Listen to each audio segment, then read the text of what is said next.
Hello everyone, welcome to Prime Strings. I'm Henriette and today we're practicing Rustic Dance from Shooting Stars. Rustic Dance is written in the key of E-flat major, and I suggest we practice the E-flat major scale first so that we know where all our fingers are going to go once we start to play Rustic Dance. So we're going to start that E-flat major on the first finger on the D string. Okay, I'm playing every note twice with long bows. Here we go, and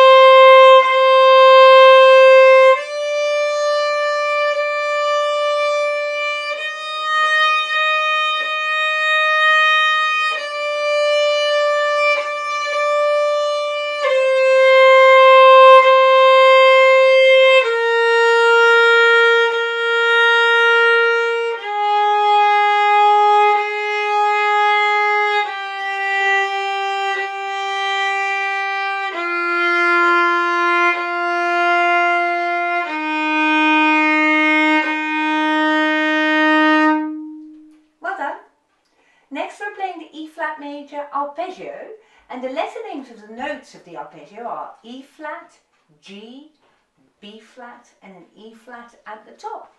So we're playing every note once with long bows, and I want you to work especially on the position of your left hand. So I want you to check that your finger line here is level with the E string.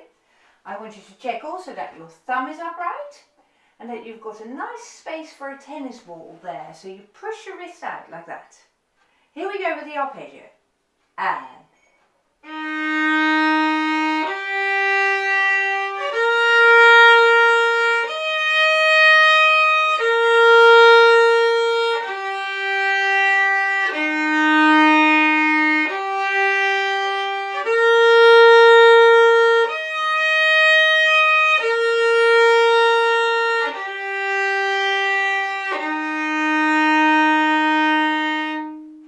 well done. Do you still remember the letter names? E-flat, G, B-flat, E-flat. Super! Okay, I'll play you Rustic Dance now. We're starting up bow at the point of the bow.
You've noticed I started playing the whole bow for every two-quaver slurred or every crotchet slurred. The beginning of Rustic Dance, it says forte, which means you're playing it loud.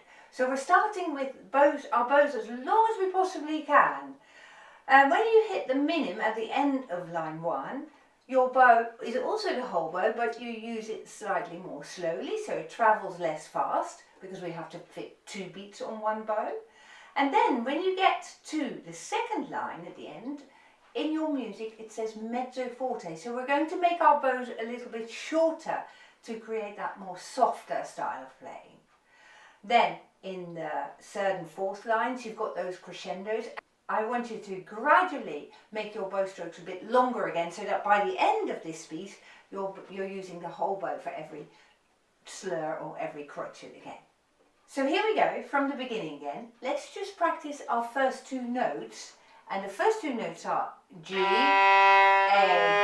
B flat. This is how we find the first note, and you can probably understand that if we test the first note and we know for sure that the first note is in tune, we are much more likely to play the rest of the piece in tune too. Have you still got your second finger on the string?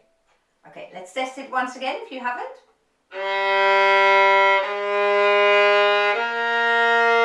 Great. So now we're ready to start at the point of the bow, and we're going to use long bows. And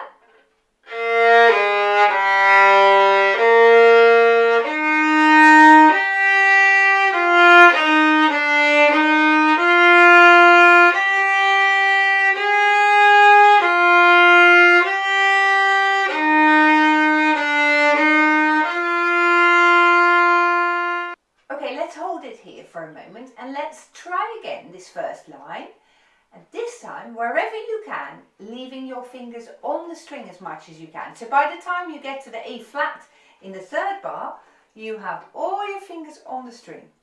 Okay, let's try that, shall we? From the beginning.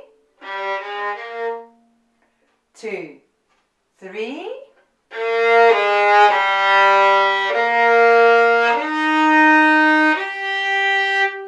Have you got all your fingers on the string at this moment? Great. Carry on from there.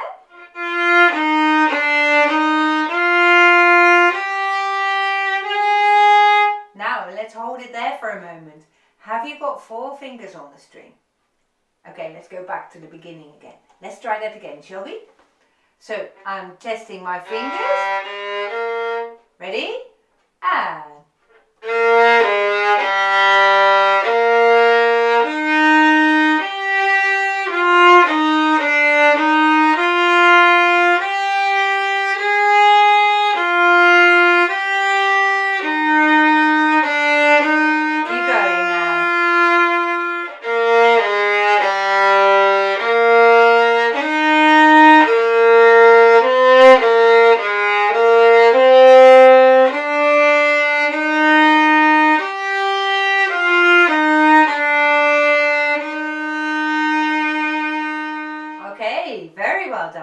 now, from this moment on, we're going to go a little bit quieter.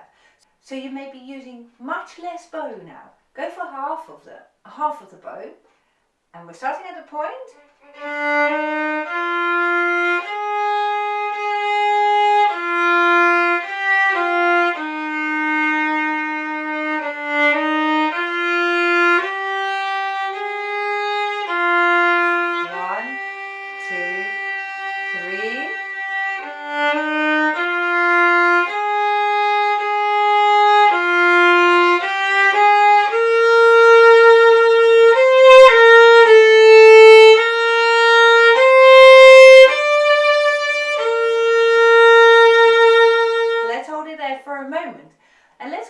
Bar 15, which is the start of the 4th line.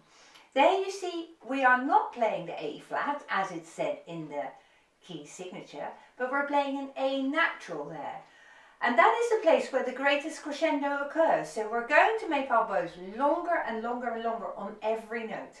Of course then when you hit bar 16, that is a dotted minim, and it is 3 counts. So your bow goes much lower again very suddenly. So we're going to count to 3 on that dotted minim, so that we know that we hold that note to the full value. We're starting on bar 15.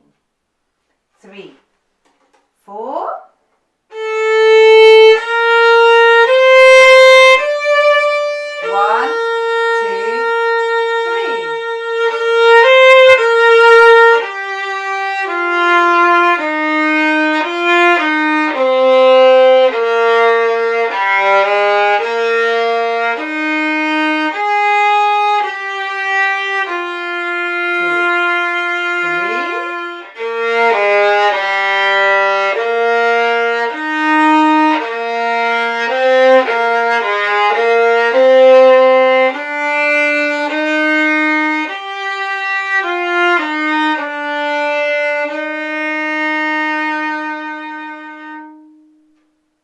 got so much better at that piece. Well done. Thank you so much for watching. If you've enjoyed this video, write about it in the comments section below and please like it. I will see you again soon. Goodbye.